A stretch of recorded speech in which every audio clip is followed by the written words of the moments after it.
I'm working in a supported living home for people with autism and mental health conditions. It's a big old house, 6 bedrooms, 3 bathrooms, office, all converted for supported living. The top floor has 1 bedroom and 1 utility room. The guy in the bedroom can't communicate very well, but is pretty chill. He has a baby monitor in his room connected to the living room, so that the night staff can hear if he needs anything. I started taking night shifts, and one night, I heard him talking over the intercom. "Hello? Not fun. Don't do." Not fun and don't do are phrases he uses when he's feeling stressed or pressured. I went upstairs to check on him, and he was sat up in bed, lights off and staring at his wall. I asked if he was okay, and he said yes and laid back down. Okay. 2 hours later, I heard footsteps coming down the stairs. I figured it must be one of the guys getting a drink. I looked around the doorway, and there was no one on the stairs. To get to the kitchen, they would have had to walk through the room I was in. There's no way to get there otherwise. I figured I must have imagined it and returned to work. 10 minutes later, I heard the footsteps again. I could clearly hear someone on the bottom 3 steps, and then on the wooden floor at the bottom of the stairs in the hallway. I went to check again, and once again, there was no one. Then, I noticed a small bracelet on the bottom step. There are no female residents in the house and no female staff on shift that night. So, who could have left it there? The next day, I explained to the manager what happened. She asked everyone, but nobody recognized it, so she put the bracelet on the notice board in the entranceway with a note for whoever dropped it. One night, when I started my shift, I noticed that the bracelet and the note were gone. I asked the shift leader about it, and he said he didn't see who claimed it. I thought nothing of it and got on with my work. Before he locked the office for the night, the shift leader called me over. He said that the baby monitor for the upstairs bedroom had been reconnected because of suspicions that one resident was using an empty room to smoke, which isn't allowed in the house. I figured it was no problem. I would just listen out for any movement. Around 4 a.m., I heard a noise on the monitor. It was like a faint crackling, almost like someone was stroking the mic upstairs. I stopped and listened in case a resident was trying to sneak into the room again. I heard the door to the room open and shut, so I went upstairs and slowly opened the door to try and catch him. The room was dark and very quiet. I opened the door fully and turned on the light. There was nobody in there. I got a real uneasy, kind of nervous feeling as I left the room. I knocked on our suspected smoker's door to check on him. He opened the door about 20 seconds later, having clearly just woken up. All the other residents were asleep. I'd know if they weren't because when they wake up, you know about it. They are not quiet. I was heading back downstairs when the door to the empty room started to open slowly. I froze. The room was empty. I stayed still and stared at the door for what seemed like minutes. It was open a good 10 inches or so, just held open by itself. I moved my head to try and see around the door, and it slammed shut. Okay, Okay, that was the wind, right? I checked all the windows and doors in the whole house, twice. None were open, and there were no drafts. I was pretty creeped out, but by now it was 6 a.m. and I only had an hour left, so I just finished my tasks and listened to some music. Nothing else happened for about 5 weeks after that. Skip forward to what happened 3 nights ago during my night shift. I got to work around 9:30. Everyone, both staff and clients, were on edge, and they all seemed really stressed. The shift leader told me that one guy, Andy, had been worked up all day and had hit a staff member. Andy was running up and down the stairs now and shouting. He did not want to go to bed. Every time staff asked him to go to bed, he'd either scream or say, "Sarah." His key worker confirmed he had no relatives or friends called Sarah. Due to his condition, he really doesn't use names unless it's the name of someone he knows well. The staff had inquired about Sarah, and he'd kept replying, "Upstairs, noisy." They reassured him and told him he needed to go to bed. He looked at me, clearly terrified, and grabbed my arm. I'd never seen him like this before.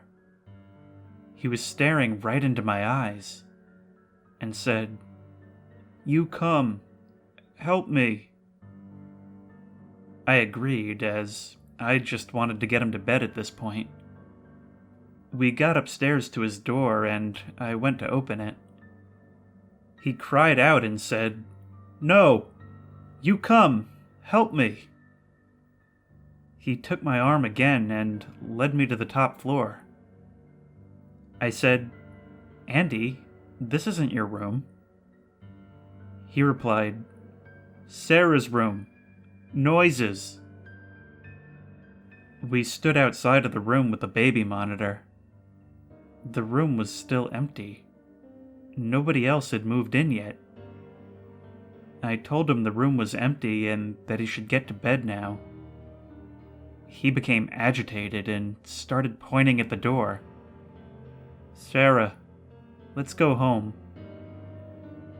I didn't know what he meant. He'd never used the phrase, "let's go home" before. Screw it. I really needed him to settle down for the night, so I agreed to open the door for him. I opened the door, and he went inside first. As I stepped inside and turned the light on, I got this weird feeling, one I'd never had before. Every hair on my body stood up. My head was tingling and my hands went really cold. Andy turned and stared at me intently. I said, "See? Nobody in here, man." He just stared at me. My hands had visibly changed color now, all purple-looking and mottled. Andy kept staring at me. Then, suddenly, without moving his head, his eyes darted to my left. He stayed deadly still, staring. I asked, "Andy, are you okay?" He looked back at me and raised his arms into the air.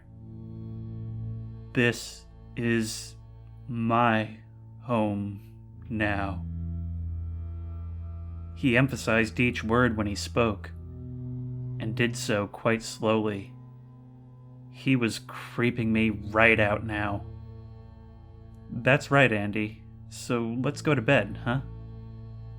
He turned around and started shouting, "Sarah! Sarah! Sarah!"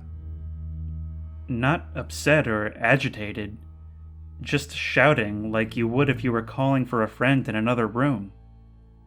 He started to shout Sarah again, but stopped halfway through saying it, and whipped around on the spot. He was staring into the corner of the room now. His face just changed. He was smiling so wide. I'd never seen him like this. He started laughing and then turned to me. He tapped me on the shoulder and said, "Look." He pointed to the corner of the empty room. "Sarah is here now." I looked from him to the corner and back again. What was he seeing? We left the room together, and he finally settled into sleep. He's been agitated ever since. But last night was a whole new experience entirely. Since the incident with the room, Andy's behavior has been getting worse. More violent, more agitated. Yesterday, he hospitalized a staff member. He's quite a small guy, but he can really pack a punch. He was given his meds, and everyone did their best to settle him down. That night, I got to work as usual, around 9:30. The shift leader called me into the office for a chat. Andy has been acting very strangely all day. He keeps lying on the floor in the spare bedroom and shouting, "Sarah." I told the shift leader about what happened when he took me to the room. He told me the room was now locked and gave me the key for the night. I asked, "Is this something to do with his condition? Is it his meds?" Apparently, no side effects of his meds or his condition cause problems like this. Everyone was put into bed and everything was quiet until about 3 a.m. when the baby monitor started feeding back.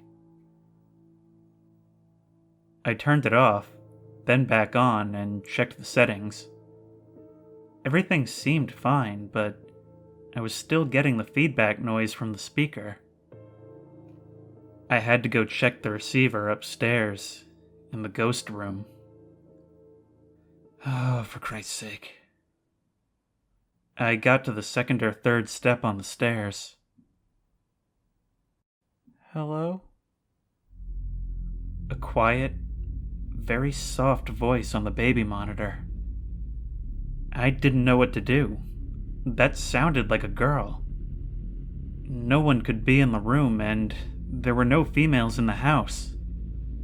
I got a sudden feeling of, heat in my arms, and decided to go up to the room anyway. I unlocked the door and turned the light on. Andy was lying on the floor in the middle of the room. I asked, "Andy, what are you doing?" What I was really wondering was, how did you get in here? I had the only key, and I had just unlocked the door. When my shift started, I had seen Andy go into his room. The door to the ghost room was already locked at that point. He sat up and looked at me. Suddenly, I got that same cold feeling again. "Sarah wants to go home now." I didn't even respond. What do I say to that? He stood up and pointed to the door behind me.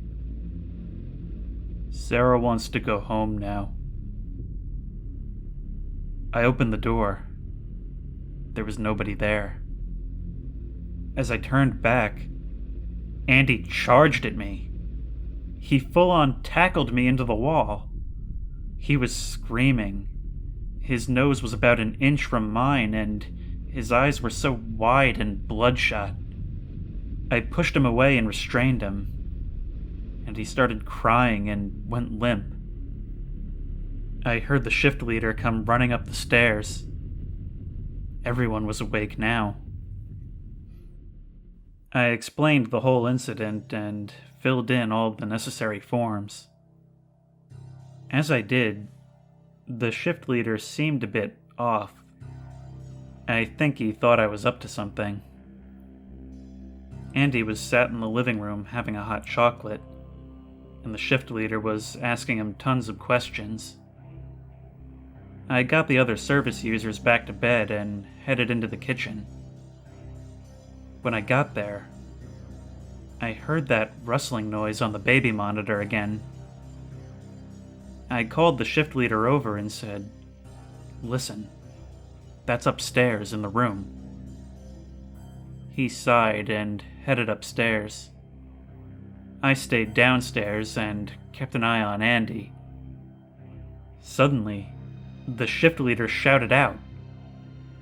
I ran upstairs and found him on the floor in front of the door to the ghost room. I helped him to his feet, and he was frantic, trying to lock the door. I asked, "What happened?"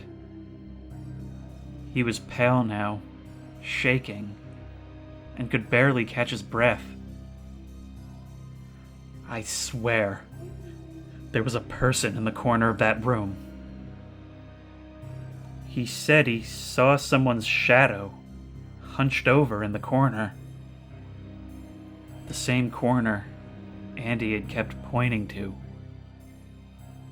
He said the door kind of blew shut with such force that it knocked him to the ground. We both turned around to see Andy peering through the gap in the railing on the stairs. We acted normal to try to get Andy downstairs.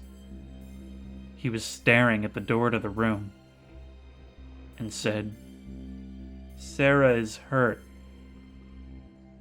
The shift leader and I just looked at each other. We were both thinking, "Forget this," without actually saying it, I guess. Suddenly, Andy pushed past us and started hammering on the door. He was beating this door so hard, not screaming, not saying anything, just pounding on it. We pulled him off and he ran away downstairs. He put a hole in the door, and his hands were bleeding. The shift leader was starting to freak out. He went to call the manager, as I tended to Andy's hands. Once I had him bandaged, he smiled at me and just said, "Good night," and calmly walked upstairs and got into bed. He didn't seem to be in pain or anything. This morning, as part of the incident report, we interviewed Andy. As per company policy, the manager searched his room. She came back downstairs with that bracelet that I had found in hand. Why was this under Andy's pillow? Is it his? He obviously took it from the notice board and placed it under his pillow. Thankfully, my shift ended just after that. I've got 3 days off now, but I'm still feeling pretty shaken, to be honest. I'm thinking of maybe setting up a recorder or something in the room when I get back to work. Any thoughts? Maybe try EVP or something?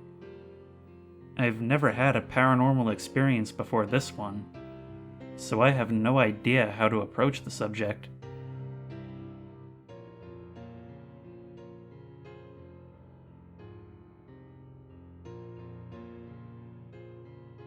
Andy pushed past us and started...